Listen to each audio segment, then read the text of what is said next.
우리에게 주신 하나님 말씀은 빌립보서 3장 18절로 21절까지 말씀입니다. 빌립보서 3장 18절로 21절까지 말씀을 우리 한 절씩 교독하고 마지막 절은 함께 봉독하겠습니다. 내가 여러 번 너에게 말하였거니와 이제도 눈물을 흘리며 말하노니 여러 사람들이 그리스도의 십자가의 원수로 행하느니라. 그들의 마침은 멸망이요 그들의 신은 배요 그 영광은 그들의 부끄러움에 있고 땅의 일을 생각하는 자라. 그러나 우리의 시민권은 하늘에 있는지라 거기로부터 구원받은 자 곧 주 예수 그리스도를 기다리노니 그는 만물을 자기에게 복종하게 하실 수 있는 자의 역사로 우리의 낮은 몸을 자기 영광의 몸의 형체와 같이 변하게 하시리라. 아멘.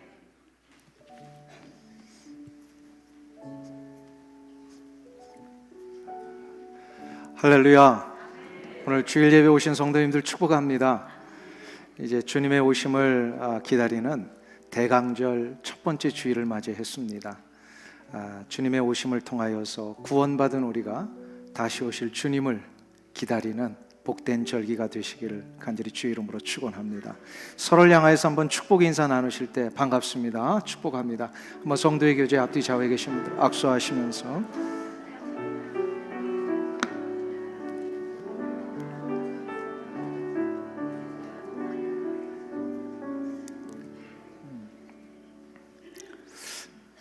오늘 저녁 5시부터 영혼의 세 번째 초대인 찬양의 초대가 있습니다. 우리 호산나 찬양대, 할렐루야 찬양대가 다 같이 힘을 모아서 귀한 찬양을 준비했습니다. 주변에 있는 분들 가운데 예수를 알지 못하는 자, 불신자죠. 또 예수를 믿다가 이런저런 여러 가지 이유 때문에 믿음의 길을 중단한 이런 낙심자들, 모든 또 우리 교회 주변에 있는 여러분들을 다 초대하셔서 기쁨으로 환영합니다. 그래서 이 귀한 찬양제를 통하여 하나님 앞에 영광을 올려드리는 찬양이 무엇인지도 보여주시고 또 우리가 이 찬양 가운데 참된 하나님이 주시는 위로와 평안을 얻는 그런 복된 자리가 되시기를 바랍니다. 이를 위해서 우리 할렐루야 찬양대 준비 많이 하신 걸로 알고 있는데 기대하겠습니다. 오늘 아주 여러 주부터 정말 수고를 많이 하셨는데 오늘 이 귀한 찬양에 힘을 좀 실어주시고 초대될 대상이 없으면 그냥 여러분 몸만 오시면 되겠습니다. 그래서 오셔서 다 이렇게 기쁨으로 찬양해 주시면 감사하겠습니다. 오늘 나누실 말씀의 제목이 그리스도를 기다리라입니다. 초대교회의 가장 큰 어려움 중에 하나는 박해 문제였습니다. 기독교인들을 눈에 가시처럼 여겼던 이 로마 제국의 대표적인 황제 네로는 기독교를 박해하기로 아주 악명이 높았던 인물입니다. 많은 그리스도인들을 원형 경기장에 몰아넣고 사자밥이 되게 하거나 각종 여러 가지 방법을 동원해서 그리스도인들을 학살하는 아주 냉혈 인간이 바로 로마의 네로였습니다. 그런데 이 네로에게 한 가지 문제가 일어납니다. 이렇게 자기가 원형 경기장에 몰아넣고 그리스도인들을 죽이는데 정작 죽어가는 그리스도인들의 얼굴 속엔 기쁨이 있는 거예요. 깜짝 놀랐어요. 저들이 기쁨의 표정을 짓는 것뿐만 아니라 죽어가는 그 현장에서 찬송을 부르고 하나님 앞에 감사의 이 영광을 올리더라는 거죠. 그들의 표정에는 어두운 그림자나 슬픔을 찾아볼 수 없었습니다. 오히려 슬픔은 그것을 지켜보고 있는 네로 당사자 자기에게 있었던 거예요. 암살과 권력의 찬탈이 끊임없이 도사리고 있는 황제의 자리는 두려움과 슬픔의 연속인데 지금 당장 꺼져가는 심지와 같은 상태에 있는 이 그리스도인들이 전혀 두려움도 없고 기쁨의 모습으로 이렇게 당당하게 죽음을 맞이하는 걸 보면서요, 네로가 깊은 고뇌에 빠집니다. 왜 그랬을까요? 이 네로 황제가 한 가지 놓치고 있는 것이 있었기 때문에 그렇습니다. 기쁨은 권력이나 환경적인 여건이 주어질 때 이루는 것이 아니라는 사실을 모르는 거예요. 권력이 있다고, 환경이 주어진다고 기쁨이 일어나는 것이 아니다라는 사실, 이거를 내로는 모르고 있었습니다. 기쁨은 감정이 아닙니다. 감정은 환경에 따라 달라지고 대상이 누구냐에 따라 달라지게 되어 있어요. 기쁨은 그런 게 아닙니다. 기쁨은 내 내면 속에서부터 일어나는 능력입니다. 이것은 신비한 능력이에요. 이 능력은 아무리 세상이 슬픈 상황이고 힘들고 어려운 환경에 있을지라도 내 내면 속에서부터 일어나는 이유를 알 수 없는 참된 신비한 능력, 이게 기쁨이에요. 그래서 데살로니가전서 5장 18절에서 사도 바울은 초대교회 성도들이 그 유명한 말씀을 하시지 않습니까? 항상 기뻐하라, 쉬지 말고 기도하라, 범사에 감사하라, 이것이 예수 그리스도 안에서 너희를 향하신 하나님의 뜻이니라. 이게 무슨 말씀입니까? 억지로 슬픈데도 기쁜 척하라, 그런 뜻이 아니에요. 예수 그리스도 안에서 너희를 향하신 하나님의 뜻이니라. 예수 그리스도 안에 있는 자들은요, 이유를 알 수 없는 기쁨이 일어나고 기도할 수밖에 없고 늘 감사할 수밖에 없는 능력이 일어나더라는 거죠. 이거는 예수 그리스도 안에 있는 자들에게 보장된 능력입니다.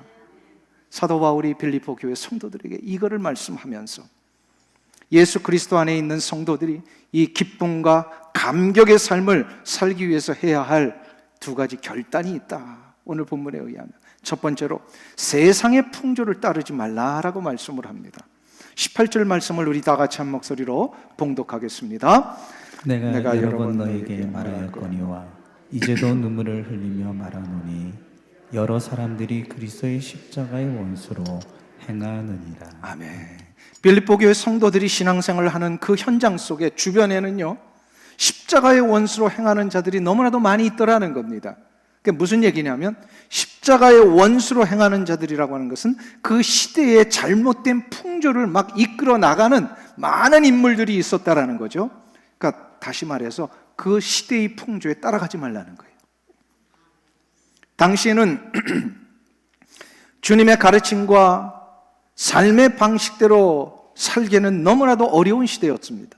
말씀의 법대로 살면 무시당했고 손해를 당했고 심지어 목숨의 위협까지도 당하는 그런 시대였습니다.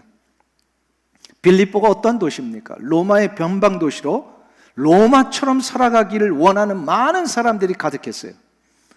그래서 이 로마의 시민으로 사는 것을 자부심으로 여기고 빌립보 사람들은 로마의 문화와 가치와 그 모든 관습들을 그대로 따라가려고 했던 사람들이 아주 많았습니다. 그래서 이 빌립보 안에 가장 심각했던 로마의 문화가 그대로 전수돼서 이루어지고 있는데 그 대표적인 게 바로 잔치 문화와 신전 제사입니다. 잔치 문화라고 하는 것은 이거죠. 로마가 워낙 강대국이고 군사력과 경제력에 있어서 최고를 구가하던 그런 시대였기 때문에요, 사람들이 풍요로웠어요. 부족함이 없었어요. 그래서 자신의 이 풍요로움을 과시하기 위하여 만들어낸 것 중에 하나가 잔치 문화입니다. 21세기에도 지금 보면요, 이 파티 문화 있죠. 파티를 너무 좋아하는 사람들이 있죠. 로마 사람들이 그랬어요. 그러니까 힘이 있고 내가 부가 있다라는 것을 과시하기 위한 수단으로 이 잔치 문화를 벌입니다. 얼마나 이 잔치 문화가 극도에 달했는지요. 많은 것을 차려놓고 사람들이 먹고 배불러면요, 더 이상 먹을 수가 없잖아요. 음식은 아직 많았는데. 그러면 그 먹은 걸 토해냅니다. 그 토해내고 나서 그 음식을 또 먹는, 짐승보다 못한 일들이죠, 이게. 이런 일들을 로마 사람들이 했단 말이에요. 로마의 잔치 문화는요, 탐식의 상징이었습니다. 이것이 결국 로마의 기반을 흔들게 만들었고요, 로마를 망하게 만듭니다. 이것을 염두에 두고 사도 바울이 오늘 본문에서 저들의 신은 배라, 이런 얘기를 합니다. 배라고 하면서 우리 이 신체의 배를 얘기를 해요. 배를 두드리면서 먹을 것과 마실 것을 가득 채우고 덩덩거리며 사는 이것을 최고의 권력과 힘의 상징으로 보여주었던 로마의 사람들. 그러니까 저들은요, 이 배 두들기는 걸 신으로 섬겼다라는 거예요. 이 잘못된 풍조고 망하는 풍조예요. 이러한 풍조를 쫓아가지 말라. 지금 사도 바울이 그 얘기를 하시는 거예요. 근데 또 다시 한 가지 심각했던 문제를 제시합니다. 신전제사입니다. 당시 수많은 신들을 로마 사람들이 섬겼습니다. 그 중에서 가장 심각했던 제사 행위가 카니발 행사였습니다. 지금도 이 카니발이 내려오고 있죠. 근데 이 카니발이요, 그리스 로마 시대 때부터 내려오는 신전 제사를 지냈던 그런 전통 속에서 나오는 아주 악한 모습입니다. 이 신전에는요, 여자 제관들이 많이 있었습니다.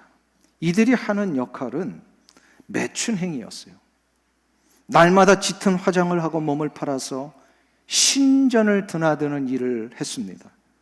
근데 문제는 여기서 끝나는 게 아니라 카니발 주간이 되면, 카니발이 보통 언제죠? 보통 우리로 말하면 고난 주간 마지막 일주일을 얘기를 하죠. 그러니까 40일 동안 하는데, 부활주일을 지내기 전에 우리가 고난 주간 사순절을 지내죠. 고난 주가 아니고 사순절. 사순절 바로 전 일주일을 얘기를 합니다. 이게 보통 카니발이 그때 일어나요. 이 카니발 주간이 되면 여제관들뿐만 아니라, 신전에 있었던 여제관들뿐만 아니라 로마 시내 곧 빌립보 도시 안에 있던 모든 일반 처녀나 부녀자들이요, 자신들이 섬기는 신을 위하여서 몸을 파는 이 매춘 행위를 합니다. 그래서 그 돈으로 신전에 갖다 바치는 거예요. 그때 가장 돈을 많이 바친 여자가 그 해의 카니발에 있어서 로마의 영광을 독차지합니다. 로마의 시민들은 이런 영광을 차지하기 위하여 수도 없는 이 타락한 일들을 마구 하게 되는 거죠. 그래서 저들의 영광은 곧 뭐라고 얘기를 하는 거예요? 부끄러운 거예요. 죄된 거예요. 악한 모습인데 이게 부끄러운지도 모르고 이게 영광스러운 줄 알고 버젓이 그 일들을 하고 있더라는 것이죠. 그래서 사도 바울이 19절에서 그 말씀을 하시는 겁니다. 우리 19절을 다시 한번 보세요. 같이 한 목소리로 읽습니다. 그들의 마침은 멸망이요, 그들의 신은 배요, 그 영광은 그들의 부끄러움에 있고 땅의 일을 생각하는 자라.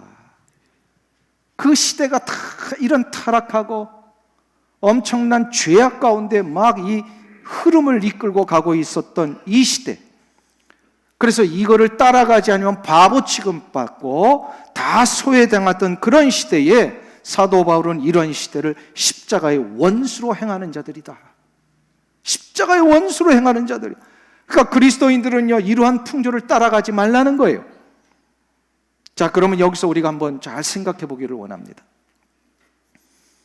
빌립보라고 하는 이 도시를 한번 범주의 안에 두고요, 모두가 다 이 타락한 문화, 탐식의 문화, 그리고 이 매춘의 행위들, 이런 것을 버젓이 하고 있는 이 삶을 사는 것이 맞는 걸까요? 아니면 힘들고 외롭고 소외당하지만 거룩하고 정결하게 주님이 원하시는 그 길을 가는 것이 옳은 길입니까? 전자예요, 후자예요? 너무 길게 물어봐서 잘 모르시겠구나. 세상의 풍조를 따르는 게 옳은 거예요? 아니면 주님의 길을 따르는 게 옳은 거예요? 주님의 길이죠. 주님의 길이죠.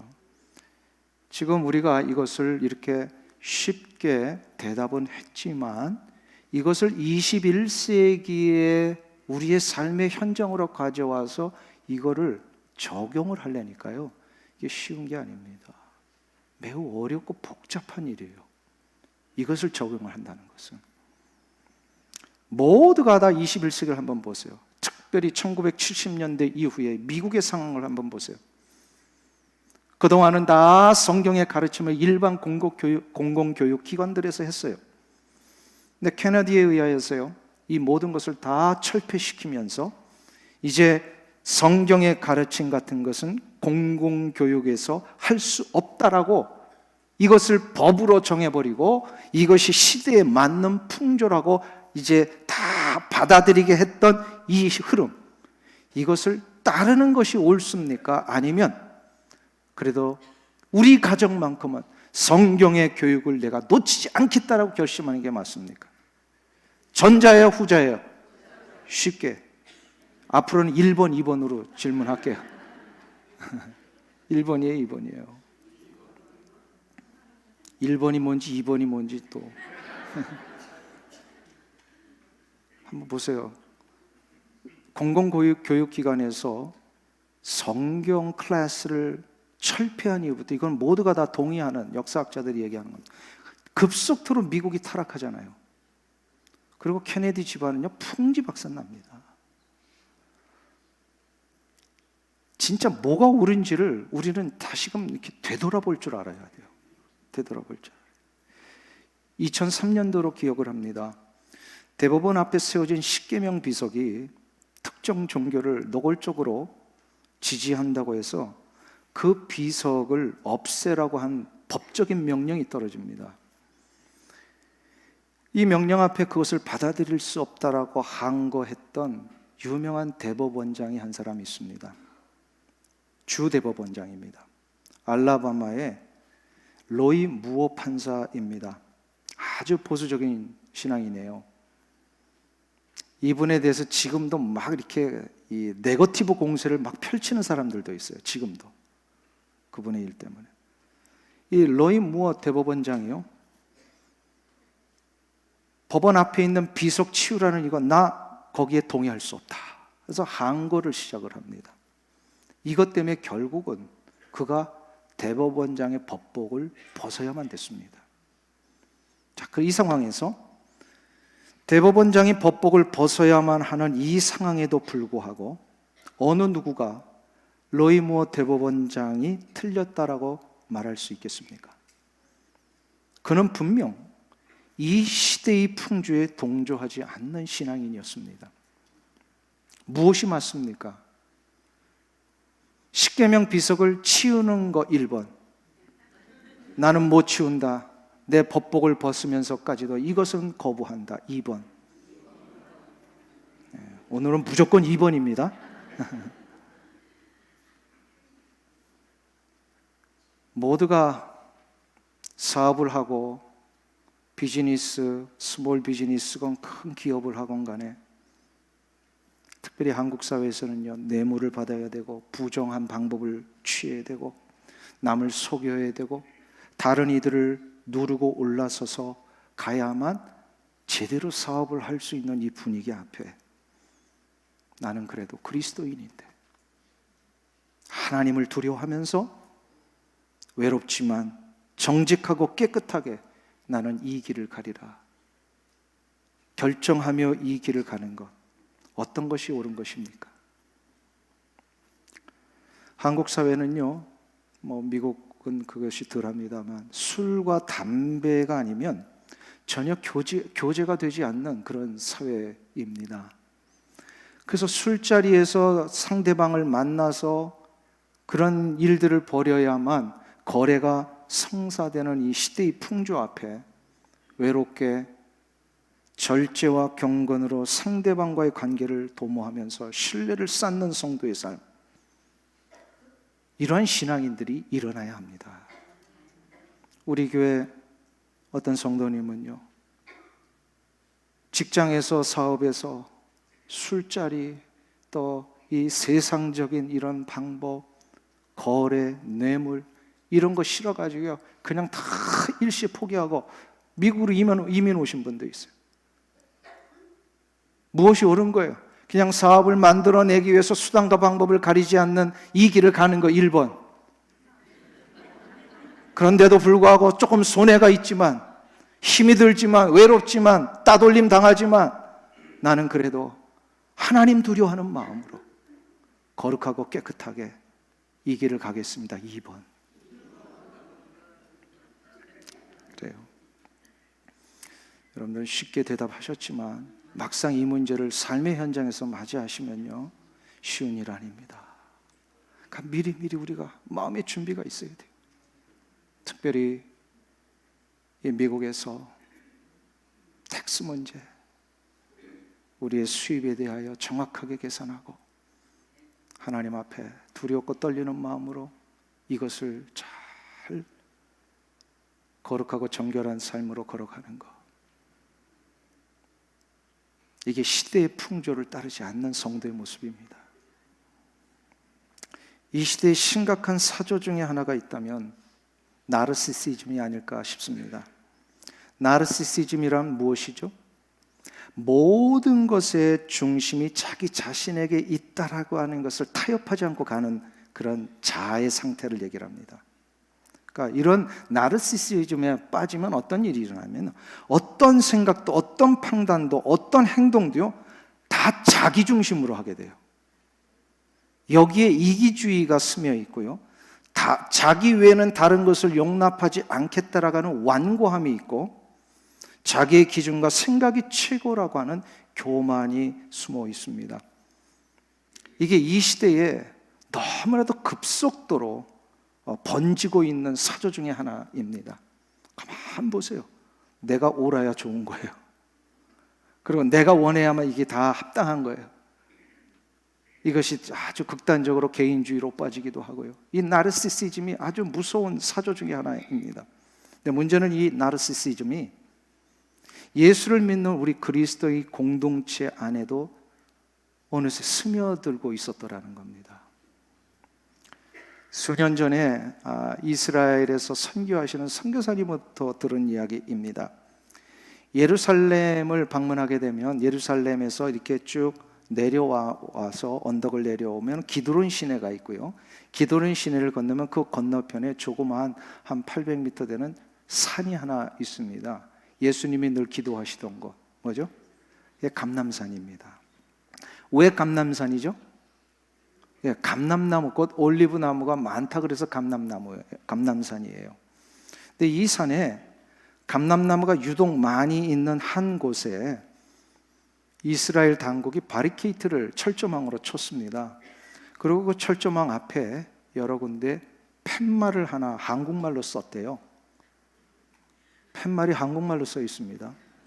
근데 무슨 내용이냐면 한국인들은 들어가지 못한 이라고 하는 이 팻말을 붙여 놓았습니다. 왜 그런가 했더니요, 한국에서 많은 이들이 이 성지순례로 그곳을 방문하면 이 감람나무가 많은 그 지역을 가다가 감람나무 잎들을 다 뜯어간다는 거예요. 그래서 이 감람나무가 가지만 앙성하기도 하고 어떤 나무들은 죽기까지 한다는 겁니다. 왜 성지순례에 왔던 사람들이 감람나무 잎을 따가는가 알아봤더니 이걸 따가지고요, 깨끗이 이제 이렇게 닦은 다음에 코팅 처리를 한대요. 그래서 코팅 처리를 하고 나서 요거를 돌아가 성지순례 갔다 온 선물로 이걸 하나씩 나눠준다는 거예요. 우리 교회 성지순례 팀은 그런 분 한 분도 제가 못 봤으니까 이거를 또 한국 사람들이 그렇게 좋아했다고 합니다. 왜 이런 일들이 일어나는 것일까요? 성지순례가 뭔지를 모르고 갔기 때문에 그래요. 성지순례가 뭐예요? 주님이 걸어가시면서 복음의 역사를 이루신 그 발자국들을 우리도 따라가면서 주님의 마음을 체험하고 하나님의 나라의 확장을 위해 우리가 어떻게 살 것인가를 실제로 체험해보는 시간이 성지순례입니다. 그런데 그런 주님의 발자취를 따라가 하나님 나라에 확장하기 위한 결단에는 관심이 없고 오직 자기 자신이 다녀온 이 여행을 빛내고 과시하고자 하는 자기 중심의 이기심과 탐심과 교만이 싹트고 있었기 때문에 그렇습니다. 그러니까 나르시시즘에 빠지면 이게 구별이 안 되는 거예요. 내가 지금 제대로 행동했는지 안 했는지를 알 수가 없는 거예요. 그리스도인들은 주님이 말씀하셨습니다. 너희는 세상의 빛과 소금이라. 그러니까 빛과 소금이라는 말씀은 빛으로 어둠을 몰아내는 사람이어야 된다는 뜻입니다. 그리고 소금이라고 하는 것은 부패한 이 세상에서 부패를 막고 생명의 역사를 이루는 사람이어야 한다는 뜻입니다. 그러한 삶을 사는 자만이 참된 그리스도인입니다. 그러기 위해서는 자기 중심의 이 나르시시즘을 빨리 벗어나야 합니다. 이기심에서 나만이 옳다라고 하는 이 완고함에서, 교만에서부터 벗어나야 합니다. 이러한 삶을 살 때에만 비로소 우리는 세상을 따라가는 자들이 아니라 세상을 주도하는 자들이 될 수 있습니다. 사도 바울이 지금 그리스도인들에게 그 얘기를 하는 거예요. 십자가의 원수로 행하는 자들 쫓아가지 말고, 세상의 악한 문화의 풍조를 따라가지 말고, 생명의 역사를 일으키는 이 그리스도의 놀라운 능력들을 따라가 이것이 세상을 주도하는 역사를 이루라. 할렐루야. 사랑하는 성도 여러분, 여러분들이 가정에서, 일터에서 이 생명의 역사를 이루며 세상을 주도하는 일에 쓰임받으시길 축원합니다. 두 번째로 한 가지를 더 사도 바울은 우리에게 도전합니다. 바로 아무리 환경적으로 어렵고 힘들어도요, 이 기쁨의 능력을 소유하기 위해서는요, 하늘의 것을 기대하며 예수 그리스도를 기다리며 살라. 20절과 21절 두 절을 우리 다 같이 한 목소리로 봉독하겠습니다. 그러나 우리의 시민권은 하늘에 있는지라. 여기로부터 구원받는 자 곧 주 예수 그리스도를 기다리노니 그는 만물을 자기에게 복종하게 하실 수 있는 자의 역사로 우리의 낮은 몸을 자기 영광의 몸의 형체와 같이 변하게 하시리라. 아멘.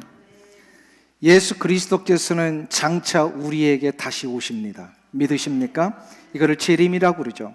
주님이 다시 재림하시는 그 날에 예수 그리스도를 믿는 모든 성도들은요, 그 몸이 영광의 형체로 변화되게 됩니다. 그러니까 우리가 주님의 재림 때 주님을 만나는 날, 아무리 우리의 모습이 일그러지고 왜곡되고 병이 들고 한번 다치기도 하고 신체 일부가 없어져서 이 세상을 마감하고 땅에 묻혀 있더라도요, 예수 그리스도를 믿는 자들은 주님을 맞이하는 그날에 부활의 영광 가운데 다시 일어납니다. 근데 일어날 때 어떤 모습으로 일어난다고요? 영광의 몸과 같은 형체로 일어납니다. 영광의 몸으로. 이건 무슨 뜻이냐면 최고의 상태로 일어난다는 거예요. 고린도후서 3장 18절에 보시면 사도 바울이 그것을 이렇게 표현합니다. 우리가 다 수건을 벗은 얼굴로 거울을 보는 것 같이 주의 영광을 보며 그와 같은 형상으로 변화하여 영광에서 영광에 이르니 곧 주의 영으로 말미암음이니라.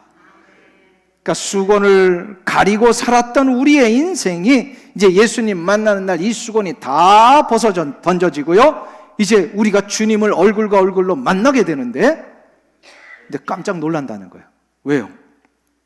우리가 예수님을 만나는 날 예수님의 형상과 같이 변화된다는 거예요. 그러니까 깜짝 놀라는 거예요. 우리는 이 세상 마감을 할 때쯤 되면 어떻게 돼요? 쪼그라들잖아요. 힘이 없잖아요. 몸에 이곳저곳 안 아픈 곳이 없잖아요. 그런데 예수님을 얼굴과 얼굴로 대하는 이 재림의 때, 곧 부활의 영광 가운데 우리가 몸이 일어나면 어떤 일이 일어난다고요? 가장 완벽한 모습으로, 주님의 형상과 같은 모습으로 일어난다는 거예요. 믿으십니까? 그러니까 우리 그리스도인들 가끔 이런 질문을 하세요. 우리 그리스도인들은 매장을 해야 됩니까? 아니면 화장해도 됩니까? 이런 질문을 하십니다. 이제 장례를 치를 때 보면 가끔 질문하시는데, 어떤 게 맞는 거예요? 매장을 하는 게 맞아요? 화장을 하는 게 맞아요? 둘 다 맞습니다. 화장을 해도 된다는 거예요. 화장이라고 하는 것은 태워서 가루로 만들어서 어떤 분들은 뭐 보관하기도 하지만 어떤 분은 뿌리기도 합니다. 그러면 보관하는 게 맞을까요? 뿌리는 게 맞을까요? 이게 뿌려지면 이거 언제 다 모아요? 그런데 놀라운 사실은요, 오늘 본문에 보면요, 주 예수 그리스도는 이 재림 때에 그 놀라우신 권능으로 우리를 다 영광의 몸으로 변화시켜 주신다는 거예요. 그게 무슨 얘기냐면, 이게 아무리 우리가 먼지와 같이 흩어져서 공중에 어느 흔적도 없이 사라질지라도요, 재림의 때에는 먼지로 흩어졌던 우리의 육신을 다 모으신다는 거예요. 그러니까 화장해도 돼요, 안 해도 돼요? 해도 돼요. 해도 돼요. 서울에 있는 큰 어떤 교회는요, 그 목사님 오셔서 그 얘기를 하십니다. 그 기도원에다가 성도들의 그 화장터를, 이제 화장한 성도들의 이 뭐라죠? 이 낫골이 아니라 요만한 연못을 만들어 놓고 화장한 가루를 그때에 다 뿌려 놓는데요. 그리고 몇 년에 한 번씩 그 뿌려진 그 가루들을요 다 버려버린대요. 그러니까 무슨 얘기냐면요, 아무 의미가 없다는 거예요. 왜요? 부활의 영광 가운데 하나님은 다 모으시니까. 이제 화장해도 됩니다. 화장해도 돼요. 자, 그럼 한 가지 질문 더 합니다. 그 부활의 영광 가운데 예수님의 형체로, 예수님의 형상으로 우리가 부활을 하는데, 20살에 예를 들어서 일찍 세상을 떠난 사람이 있고요, 90살, 100살에 떠난 분이 있다고 하겠습니다. 그러면 90살이 넘어서 돌아가신 권사님은 그 피부가 좀 쪼글쪼글하고 몸이 그냥 굽어 있고 이러한 모습으로 돌아가셨으면 어떻게 부활하실까요? 쪼글쪼글한 모습으로? 허리가 굽은 모습으로? 어떤 모습으로 변화가 될까요? 네. 안 해봐서 모르시지만 성경에서는 아주 중요한 근거를 하나 주십니다. 바로 그리스도의 형상으로 변화된다는 거예요. 이건 무슨 얘기냐면 하나님이 우리를 창조하실 때 의도하셨던 다 형상이 있어요. 하나님의 형상대로 지음받았죠. 그러니까 가장 좋은 모습으로, 가장 완벽한 모습으로 부활이 된다는 것입니다. 이것이 바로 오늘 본문에 의하면 21절을 한번 보세요. 그가 만물을 자기에게 복종하게 하실 수 있는 자의 역사로 우리의 낮은 몸을 자기의 영광의 몸의 형체와 같이 변하게 하시리라. 변하게 하시리라. 아멘입니까? 이것을 믿고 주님의 다시 오심을 기다리는 것이 대강절입니다. 오늘부터 우리는 기독교 절기의 가장 중요한 대강절을 시작을 했습니다. 대강절이라고 하는 것은 기다릴 대자와 다시, 그러니까 내리신다, 오신다라고 하는 강자를 써서 대강절, 대림절이라고 하는 뜻을 가지고 있습니다. 대강절은 성탄절 12월 25일 전에 주일 4번을 지키는 걸 얘기를 합니다. 그래서 올해는 오늘부터 시작해서 24일까지 주일 4번을 대강절로 지키게 됩니다. 그러면 이 대강절에는 무엇을 기다리는 것일까요? 2000년 전에 우리를 위하여 구원하시기 위해 이 땅에 오신 주님을 맞이한 구원받은 성도들이 장차 다시 오실 주님을 기다리는 시간이 대강절이라고 했습니다. 그래서 대강절이라고 하는 것은 오신다라고 하는 것과 기다린다라고 하는 이 두 가지의 의미가 다 포함되어 있는 단어입니다. 자, 그러면 우리는 기다리는 동안에 무엇을 해야 됩니까? 이게 더 중요하죠. 막연히 기다리기만 하면 되는 게 아니고요, 기다린 동안에 뭘 해야 되느냐가 중요합니다. 한국의 시인 가운데 한 시인이요, 이 기다림에 대한 시를 쓴 적이 있습니다. 근데 그 내용에 이런 내용이에요. 그대로 제가 그냥 그 시를 읊지 않고 그 내용을 설명을 하면 이런 겁니다. 어떤 사람이 찻집에 앉아서 누구를 기다리고 있습니다. 근데 그 기다리는 대상이 아마 사랑하는 사람일 것 같아요. 내용을 보니까. 기다리는데 문이 열립니다. 그래서 내가 기다린 사람인가 해서 딱 쳐다보니까 그 사람이 아니에요. 그래서 잠시 후에 또 문이 열려서 그 사람인가 해서 쳐다봤더니 그 사람이 아니에요. 그런데 이 시인이 이 상황을 통해서 아주 중요한 한 가지를 전달을 합니다. 내가 이렇게 기다리고 있는 것은 수동적으로 기다리는 것 같았는데 어느새 기다리는 동안에 내가 그 사람한테 가고 있더라는 거예요. 이게 정확하게 대강절의 주님을 기다리는 우리 그리스도인들의 모습입니다. 우리는 주님이 오시는 것이 분명하게 확신하고 있는 자들입니다. 주님은 다시 오시는 걸 여러분 믿으시죠? 그렇다면 다시 오실 주님을 우리는 기다리고 또 기다리지만 기다리는 동안에 우리가 주님에게로 가고 있는 거예요. 기다리는 동안에 주님을 생각하게 되고 주님의 마음을 이해하게 되고 주님이 원하시는 것이 무엇인지를 자꾸 가슴에 담으니까 주님에게로 갈 뿐만 아니라 주님을 닮게 됩니다. 그래서 성경에 의하면 주님의 오심은 3번에 걸쳐서 이루어집니다. 첫 번째 오심은 언제이셨죠? 2000년 전 베들레헴에 성육신으로 오신 주님. 그 예수님이 십자가에 달려 돌아가심으로 우리가 구원함을 받았습니다. 그렇죠? 이게 첫 번째 주님의 오심이에요. 그런데 두 번째 오심이 있어요.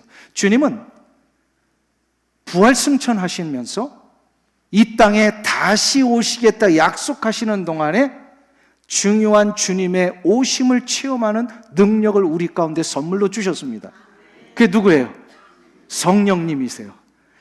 그러니까 예수 그리스도 안에서 거듭나 구원받은 자들은요, 주님은 승천하셨지만 주님의 영이신 성령님과 교제하며 주님의 임재를 체험하고 있습니다. 그리고 주님의 임재를 체험하는 동안에 무엇을 하는 거예요? 주님과 동행하고 주님과 교제하면서 주님이 부어주시는 놀라운 생명의 역사들을 내가 체험하며 실제로 느끼므로 뭘 확신하는 거예요? 주님은 다시 오신다라는 거예요. 그래서 3번째 오심은 바로 재림입니다. 주님을 그래서 기다리는 자는 지금 이 순간 내게 영으로 임재하시는 성령님과 교제할 수밖에 없고, 그 성령님과 교제하는 것은 주님과 동행하는 삶일 수밖에 없습니다. 이렇게 하면요, 다른 생각을 할 수가 없어요. 오직 오실 주님만을 집중하게 되어 있습니다. 딴 생각 먹지 않습니다. 이게 바로 천국의 시민권자로 사는 자의 모습입니다. 매일의 삶을 주님과 동행하시고 교제하는 자에게는 분명 장차 주님이 오시는 그 재림의 때에 영광의 몸과 같이 하나님의 형상대로 예수 그리스도의 형체대로 변화되는 놀라운 축복을 얻게 될 것입니다. 이 대강절에 이 능력을 다 소유하시기를 주 이름으로 축원합니다. 기도하겠습니다.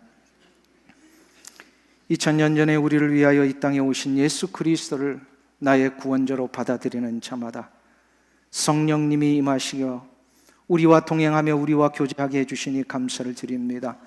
주께서 허락하신 이 놀라운 교제와 동행의 삶을 통하여 날마다 부어주시는 생명의 역사를 누림으로 아무리 세상이 흉흉하고 기근과 지진과 전쟁과 굶주림의 삶으로 인하여 많은 이들이 탄식하고 있을지라도 우리는 그것에 굴하지 아니하고 날마다 기쁨의 능력, 생명의 역사를 누리며 살 수 있는 이 축복을 허락해 주시니 감사를 드립니다.